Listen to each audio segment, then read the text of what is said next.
మనం ఇప్పుడు చూస్తున్న వాళ్ళ సాఫ్ట్వేర్ లేదంటే ఎవరైతే స్క్రీన్ టైం యూజ్ చేస్తున్నారో వాళ్ళకి కంప్యూటర్ విజన్ సిండ్రోమ్ అని చెప్తాము. ఇది కంప్యూటర్ విజన్ సిండ్రోమ్ అంటే ఏంటంటే ప్రొలాంగ్ టైంలో అంటే కంటిన్యూస్గా స్క్రీన్ చూస్తూ ఉంటే రోజుల తరబడి ఐ అనేది స్ట్రెయిన్ అవుతూ ఉంటుంది. ఐ స్ట్రెయిన్ అవ్వడం వల్ల ఏమవుతుందంటే కన్ను గుంజినట్టు, లాగినట్టు, లేదు అంటే తలనొప్పి రావడము, మెడ నరాల నొప్పి రావడం, అంటే గంటల తరబడి స్క్రీన్ అలానే చూస్తూ ఉంటే ఇది ప్రధానమైన వచ్చే సమస్య. దీనికోసం నార్మల్గా ఏం చేస్తూ ఉంటామంటే ప్రివెంటివ్ మెజర్ లేదంటే పేషెంట్కి ఏం అడ్వైజ్ చేస్తామంటే ఎవరైతే కంటిన్యూస్గా సిస్టమ్ యూజ్ చేయాల్సి వస్తుంది, కొందరికి ఇప్పుడు ఉన్న సినారియోలో మ్యాండేటరీ కూడా ఉంటుంది.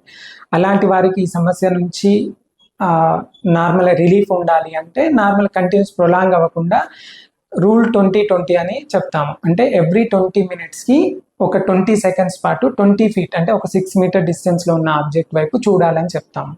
దీనివల్ల ఏమవుతుందంటే కంటిన్యూస్గా ఐ స్ట్రెయిన్ అవ్వకుండా మనకు రిలీఫ్ ఉంటుంది. కంటిన్యూస్గా సిస్టమ్ చూడడం వల్ల ఏమవుతుందంటే మన బ్లింక్ రేట్ అనేది నార్మల్గా మనం బ్లింక్ చేయడం వల్ల కంటి పొర మీద ఉన్న ఏదైతే ఉంటుందో ఆ ఫ్లూయిడ్ అనేది ఈక్వల్గా డిస్ట్రిబ్యూట్ అవుతుంది. ఫ్లూయిడ్ ఎవాపరేట్ అవ్వకుండా నార్మల్ ఐ డ్రైనెస్ రాకుండా ప్రొటెక్ట్ చేస్తూ ఉంటుంది.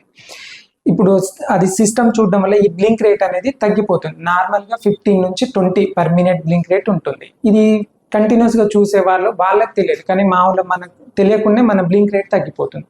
దానివల్ల ప్రధానమైన సమస్యలు. దీనికోసమే రూల్ 20-20 అని జనరల్గా ఈ సింపుల్ ఎక్సర్సైజ్ చేసుకుంటే సరిపోతుంది. నెక్స్ట్ కమింగ్ ఎపిసోడ్స్లో ఇప్పుడు ఏదైతే చెప్పామో glaucoma, cataract, computer vision syndromes వీటి గురించి డీటెయిల్గా ఫర్దర్ ఎపిసోడ్లో డిస్కస్ చేసుకుందాం.